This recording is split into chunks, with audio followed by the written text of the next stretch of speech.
Hey folks, this is Dr. K. We are walking through the bookstore session project, and right now we're going to see the setup before you really begin changing things in your bookstore.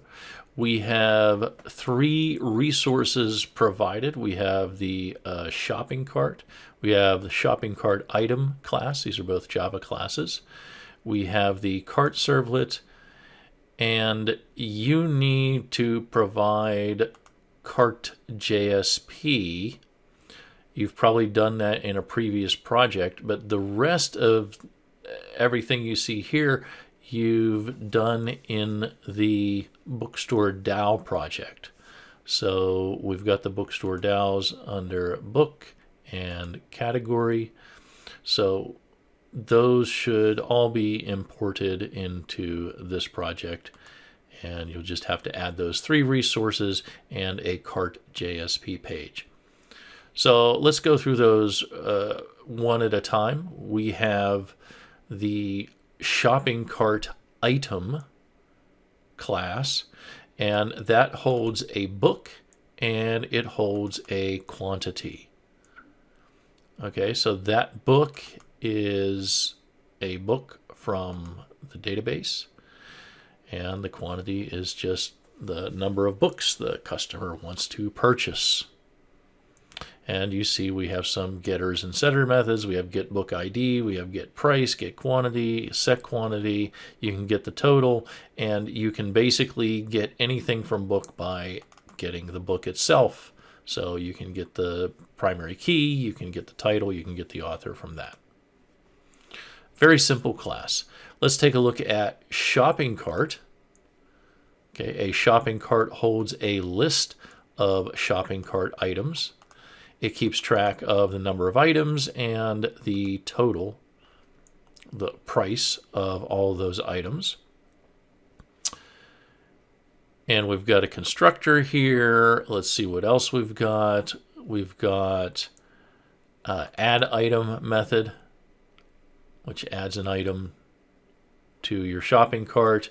We've got an update method which updates the quantity for a particular book in your cart. We've got a get items method, which just returns a list of shopping cart items of all the items in your cart. Get number of items, which returns the actual number of items in your cart. Get subtotal, which returns the price, the total price of all the elements of all the items in your cart. That includes if there's two of some particular items, it will take that in consideration. So it multiplies by the quantity there. We've got calculate total, which actually calculates this total amount here. And we've got get total, which returns that total amount. And then we've got a clear method to clear the cart. All right, so that's a basic shopping cart item.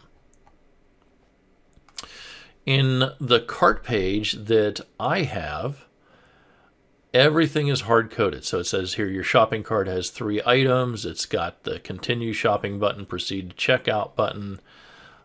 I don't have a checkout page yet in my project, so that will go nowhere. This goes back to the category page, and then I've got this hard-coded table in there. I just put a subtotal in there, and I've got, you can see 3 rows in this table.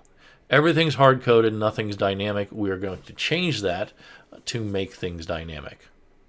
Then finally, we provide you with a cart servlet that extends the bookstore servlet, and it's just very basic. All we have is an init method which calls the super init method, and a do get method which simply forwards a request to cart.jsp.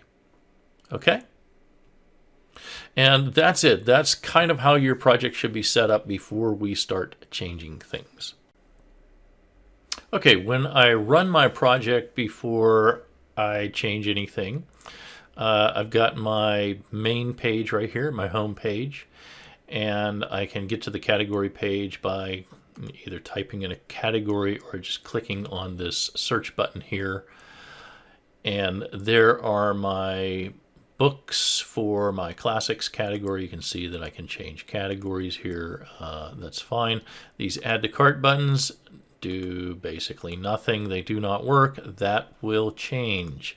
When I type this number 3, I do not have 3 items in the cart, except I have hard-coded 3 items in the cart, but I do have a shopping cart object, or I will have a shopping cart object.